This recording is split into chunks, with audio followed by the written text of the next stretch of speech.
Terima kasih pendengar, Anda masih bersama Lintas Surabaya Pagi Pro 1 RRI Surabaya.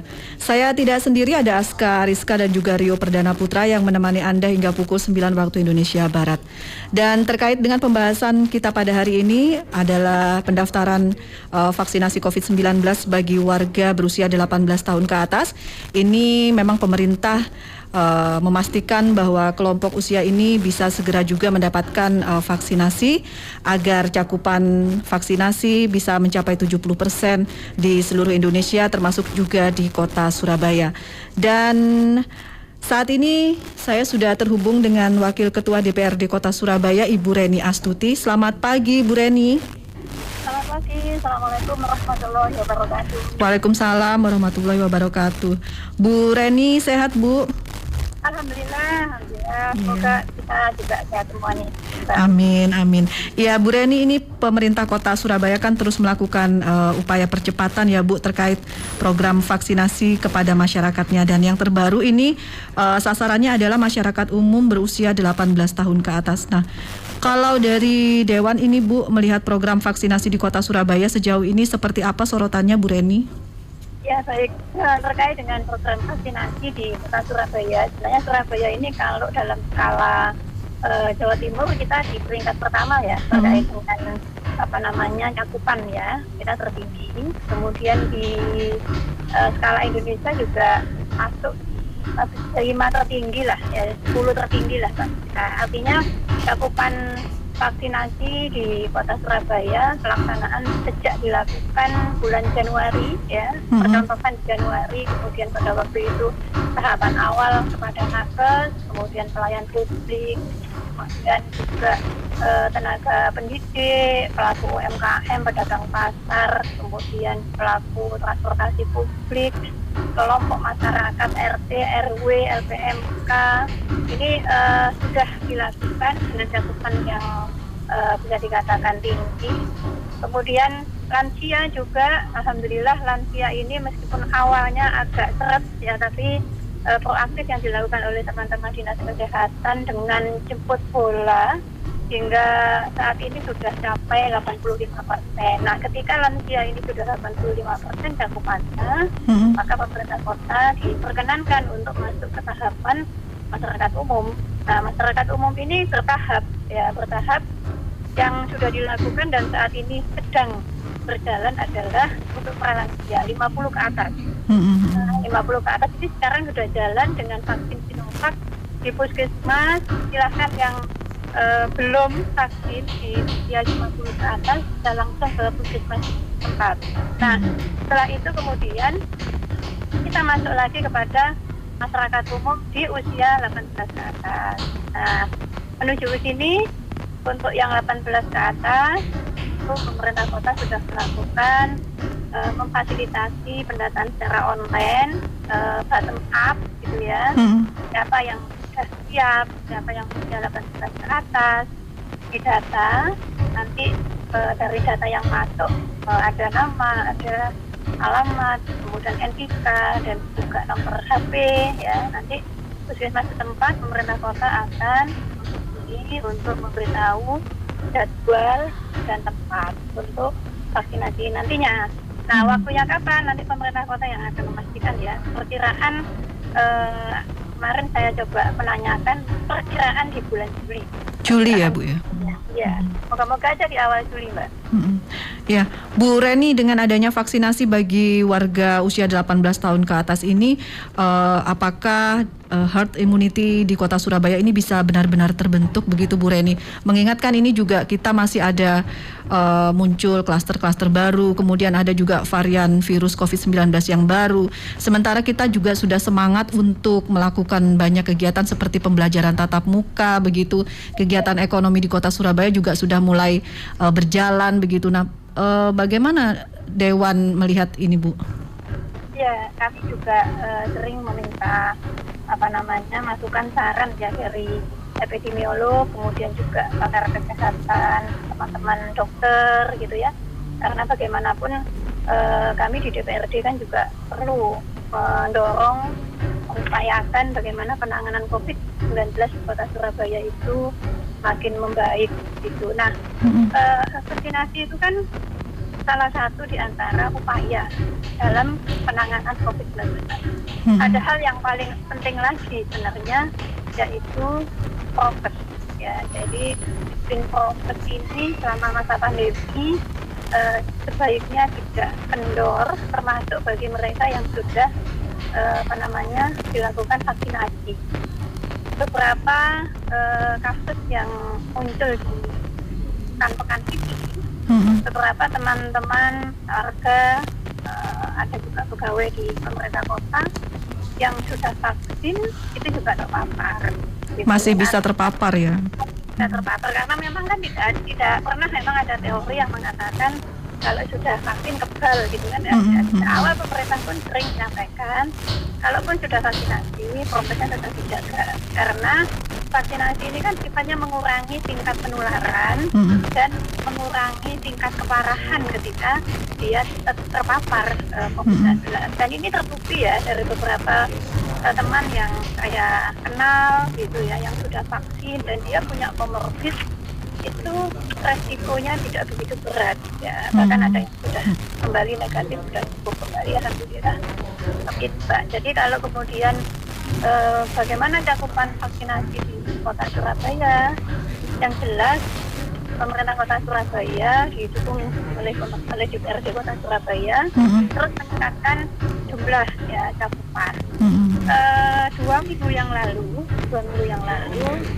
kami dapat informasi dari Dinas Kesehatan vaksinasi yang tahap 1 itu sudah capai 1,1 juta.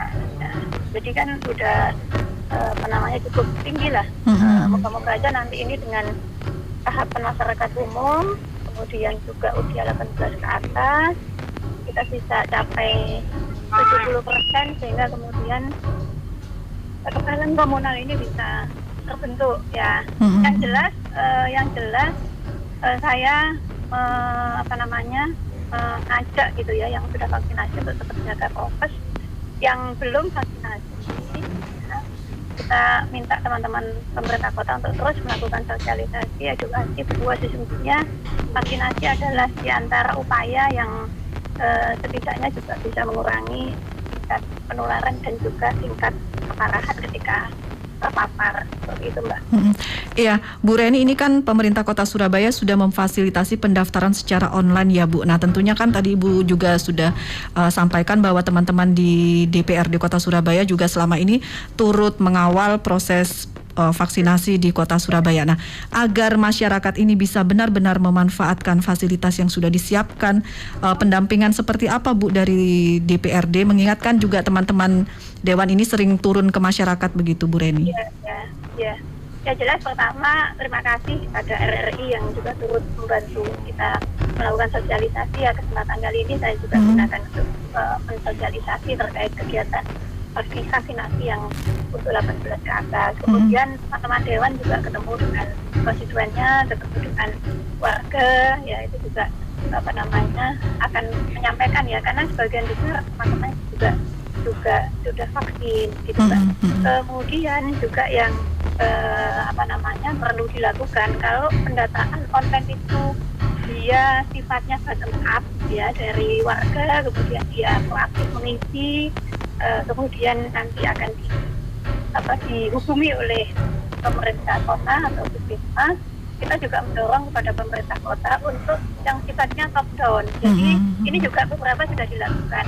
Top down di sini adalah bahwa Kota Pemkot Surabaya ini punya data lengkap by name by address berdasarkan nama NIK yang ada di Spenduk Capil yang bisa di breakdown sampai tingkat RT. Nah, nama-nama yang 18 ke atas ini bisa disampaikan juga ke tingkat RT. Nanti RT juga bisa membantu untuk memberitahu gitu ya, atau menyampaikan kepada warganya itu sampean wis bolulas ke atas, publiknya anaknya, ayo ini vaksin, seperti itu Mbak.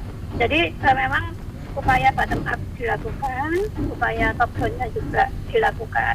Nah, kemudian bagaimana dengan yang bukan KTP Surabaya? kan itu kan. Bagaimana dengan masyarakat yang tinggal di Surabaya tapi bukan warga Surabaya begitu ya Bu? Nah, kalau yang seperti ini, kalau yang tadi yang top down itu kan yang NIK ya, yang NIK Surabaya otomatis sudah bisa lah. Bahwa itu nanti di breakdown di tingkat RT RW. Nah, untuk yang masyarakat yang tinggal domisili di Surabaya tetapi tidak berKTP di Surabaya, kami sampaikan pada kesempatan kali ini, bagaimana kemarin juga sudah diinfokan oleh teman-teman pemerintah kota, itu bisa menunjukkan nanti keterangan domisili bahwa dia tinggal di Surabaya, itu nanti bisa dibawa di ini kan, didaftarkan juga melalui pendataan dilampirkan online. Begitu saat mendaftar ya Bu? Yang sekarang pendataan online sekarang juga bisa bisa ngikut ya, bisa ngisi di pendaftaran online. Nanti ketika pemerintah kota lihat loh KTP-nya bukan Surabaya, nanti dia bisa menyampaikan untuk yang waduh. Jadi harapannya terkait dengan vaksinasi ini tidak memilih dia KTP Surabaya, tapi lebih domisili ya. Karena kan bicaranya kan tentang kekebalan komunal yang dihitung berdasarkan populasi yang ada di wilayah. Baik, Bu Reni, mungkin himbauan kepada masyarakat ini Bu, meskipun sudah divaksinkan tentunya kita tetap jaga prokes begitu ya Bu Reni, seperti apa?